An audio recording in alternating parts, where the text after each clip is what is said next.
Lord kelvin बहुत बड़े scientist हुए, उनका स्टेटमेंट आया कि सिर्फ पक्षी उड़ान भर सकते हैं, हवा से भारी मशीन का उड़ान भरना असंभव है। इट इज इम्पॉसिबल कि हवा से कुछ भी भरा हो और वो उड़ सके, क्योंकि ग्रेविटी उसको गिरा देगा। लेकिन तमाचा मारा इन लोगों ने, तमाचा मारा और लिख के दिया कि हमने साइकिल के स्पेयर पार्ट से इंसानों को पक्षी बना दिया। साइकिल के स्पेयर पार्ट से इंसानों को पक्षी बना दिया। 16 साल लगे राइट ब्रदर्स को जहाज का निर्माण करने में, लेकिन इन लोगों ने उसकी बात नहीं सुनी जो कहते थे कि वायु का सिद्धांत तुम्हारे विपरीत है। ये बात भंवरे को कही जाती थी कि भंवरा वायु के सिद्धांत के कारण कभी जीवन मोड़ नहीं सकता, क्योंकि उसके पंख उसके शरीर से हल्के रहते हैं। लेकिन भंवरा साला किसी स्कूल में गया नहीं आज तक। माई doctor told me I will never walk again. मेरे डॉक्टर ने मुझे कहा कि तुम कभी चल नहीं सकोगी। My doctor told me you will never walk again. My mother told me I would, and I believed my mother rather than doctor. Wilma Rudolph एक ऐसी एथलीट हुई जिनको पोलियो था जिनको डॉक्टर ने कहा तू चल नहीं सकती, मां ने कहा तू चल सकती है। उसने कहा मैंने डॉक्टर की बात नहीं मानी, मैंने अपनी मां की बात मानी। 3 ओलंपिक गोल्ड मेडल जीती है लड़की, 3 ओलंपिक गोल्ड मेडल, जिसको डॉक्टर कह रहा है कि तू चल, लेकिन मां क्या बोलती है। मैं आपको उदाहरण देना चाहूंगा सर। बहुत छोटे थे अल्बर्ट आइंस्टाइन, दुनिया के महान वैज्ञानिक में से एक हुए, मंदबुद्धि कहा जाता था। 8 साल के थे, घर पहुंचे, मां को चिट्ठी दिया। When he was 8 years old, came to his home, given letter to his mother.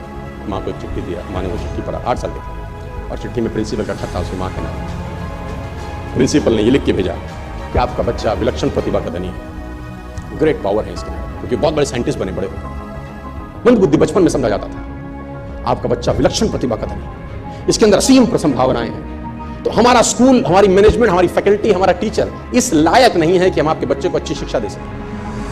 तो it's better for you to take care of your son. आप अपने बच्चों को अपने घर में पढ़ाइए, हम लायक नहीं है कि आपके बच्चे को पढ़ा सकें। और उसकी मां ने पढ़ते पढ़ते आंखों में आंसू ले आई और उसने बच्चे को कहा चल तू स्कूल नहीं जाएगा, मैं तेरी परवरिश करके करूंगा, क्योंकि तेरा टीचर तुझे इस लायक नहीं समझता। मतलब वो अपने आप को इस लायक नहीं समझते। बच्चा खुश हुआ, मोटिवेट हो गया और लग गया। उसकी मां का निधन हो गया। वो अल्बर्ट आइंस्टाइन बहुत बड़े साइंटिस्ट हो गए।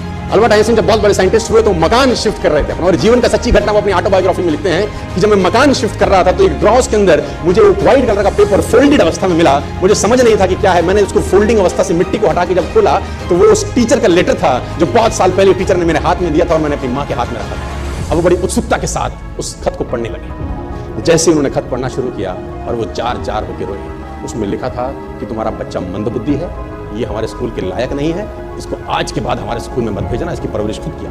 मां ने उल्टा पड़ा कि नहीं, ऐसा नहीं है, तू सब कुछ कर सकता है, तेरे हाथ पास पावर है, तेरे में प्रतिभा है, यू कैन डू वंडर्स।